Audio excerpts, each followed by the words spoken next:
네, 윤석열 대통령이 이번 주부터 신년 업무 보고를 받습니다. 민간 전문가는 물론 일반 국민인 정책 수요자까지 참여하는 대국민 보고 형식으로 국정과제 이행 방향을 상세히 설명할 예정입니다. 박석영 기자입니다.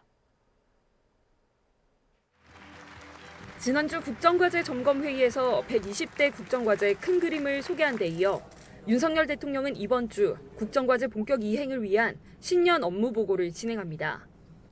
2023년도는 3대 개혁, 즉 노동, 교육, 연금 개혁의 원년으로 삼아 각 부처가 개혁 정부의 추진력을 확보할 내용을 담을 예정입니다.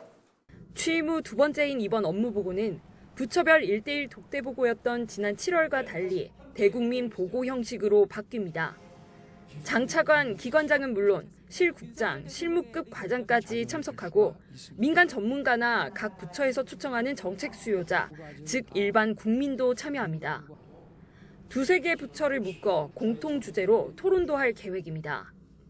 대통령실 관계자는 지난 7월에는 국정과제에 대한 정확한 이해와 공유가 필요했지만 이제는 국민 앞에서 무엇을 추진할지 방향성을 보여줄 때인 만큼 형식이 바뀌었다고 설명했습니다. 업무보고 대상은 모두 18개 부처와 4개 처, 4개 위원회 등이며 국세청 등 청 단위 기관이 일부 참여합니다. 오는 21일 기획재정부가 시작을 맡고 내년 경제정책 방향을 발표합니다. 미래 먹거리를 책임지는 산업통상자원부, 중소벤처기업부, 과학기술정보통신부는 이번 달 안에 진행됩니다.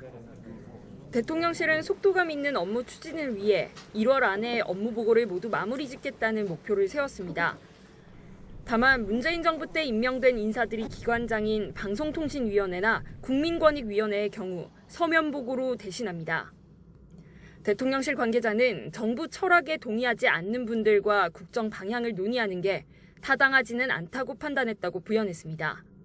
이번 업무 보고는 윤석열 정부 2년차를 앞두고 국정과제 이행을 위해 박차를 가하는 성격입니다.